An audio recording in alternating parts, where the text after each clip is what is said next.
Hello दोस्तों, स्वागत है आपका अपने चैनल पर। आज हम स्टार्ट करते हैं जोफ्री चौसर से।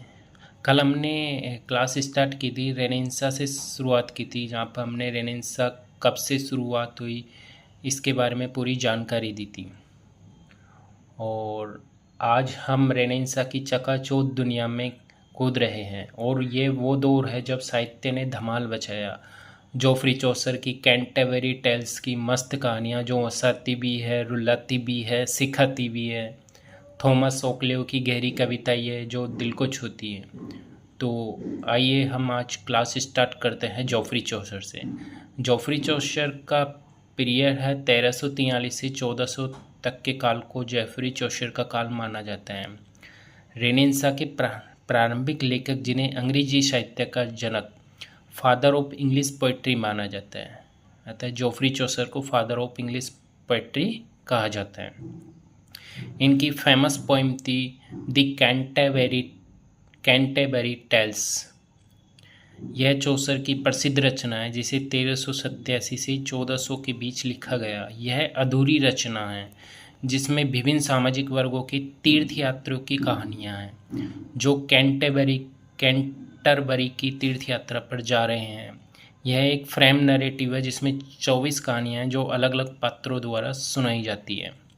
मैंने यहाँ पे शॉर्ट में इसकी जानकारी दी है क्योंकि डिटेल में जाने से कोई फ़ायदा नहीं है। नेक्स्ट इसके जोफ्री चौसर की पोइम है वो है ट्रोइलस एंड क्रीसिडे। ट्रोइलस एंड क्रीसिडे इसकी नेक्स्ट पोइम है। यह एक लंबी कहानी है जो प्रेम, विश्वासघात और भाग्य के विषय पर आधारित है। यह कहानी ट्रोजन युद्ध के दौरान ट्रोइलस एंड क्रीसिडे के प्रेम को दर्शाती है जो बोक्काचियो के कार्य फिलोस्ट्रेटो से प्रेरित है। इसकी नेक्स्ट पोइम है जोफ्री चौसर की the book of the duchess. This is elegy poem of John of God की। यह जॉन ऑफ गॉड की पत्नी ब्लांस की मृत्यु पर लिखी गई। इसे लव, लॉस, सांत्वना के विषयों को दर्शाती हैं। ये जोफ्री चौसर की थर्ड पोइम है द हाउस ऑफ फेम। यह ड्रीम पोइम है जिसमें साहित्य और मानव महत्वाकांक्षा के विषयों की खोज की गई है। यह अधूरी रचना है जिसे चौसर की रचनात्मकता और दार्शनिक चिंतन दिखता है। इसकी फोर्थ पोइम है the legend of good women. यह एक काव्य संग्रह है जिसमें पुण्य और प्रेम में बलिदान देने वाली महिलाओं की कहानियां शामिल है। यह रचना चौसर की महिलाओं के प्रति संवेदनशीलता और साहित्य चित्रण को दर्शाती है। ये जोफ्री चौसर हो गया। अब नेक्स्ट हम राइटर की बात करते हैं, थॉमस ओक्लेव।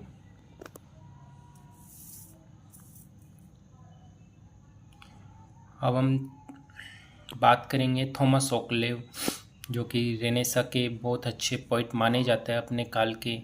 इनका पीरियड है 1368 से 1426 के बीच के काल को थॉमस ओक्लेव का माना जाता है।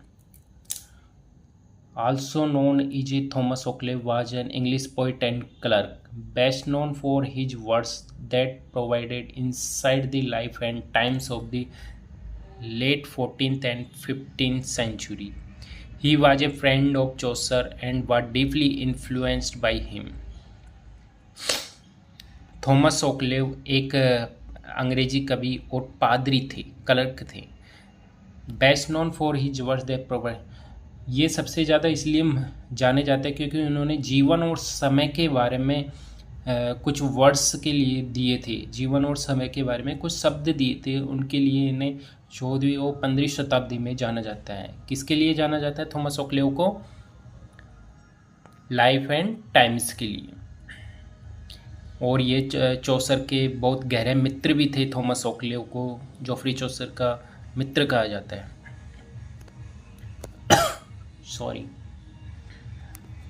थॉमस ओक्लेव की फर्स्ट पोइम है द लेटर टू क्यूबॉइड।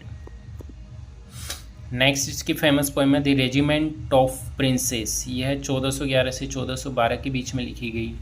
यह इनकी सबसे प्रसिद्ध रचना है जो एक नैतिक और राजनीतिक मार्गदर्शिका का है। यह पोइम तत्कालीन प्रिंस हेनरी V को समर्पित थी और इसमें शासन, नैतिकता और व्यक्तिगत आचरण के बारे में सलाह दी गई है। थॉमस सोक्लेव की ऑटोबायोग्राफिकल है ला मेल रिगेल, जिससे ओक्लेव ने अपने जीवन की कठिनाइयों जैसे आर्थिक तंगी और व्यक्तिगत संघर्षों का इसमें वर्णन किया है। क्योंकि ये ऑटोबायोग्राफिकल थी और ऑटोबायोग्राफिकल में हर एक पॉइंट अपने जीवन के संघर्ष और अपने किए गई उपलब्धियों के बारे में जानकारी प्रदान करते हैं। तो आज हमने पढ़ा जोफ्री चौसर और थॉमस ओक्लेव के बारे में संक्षिप्त में जानकारी आप पढ़ी।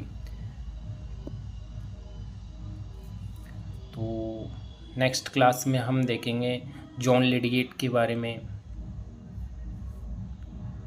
ठीक है, आप रिवाइज कर लेंगे। ये second grade DSSV TGT KBS जितने भी सेकंड ग्रेड के एग्ज़ाम हैं उनकी लिटरेचर के लिए बहुत महत्वपूर्ण नोट्स है।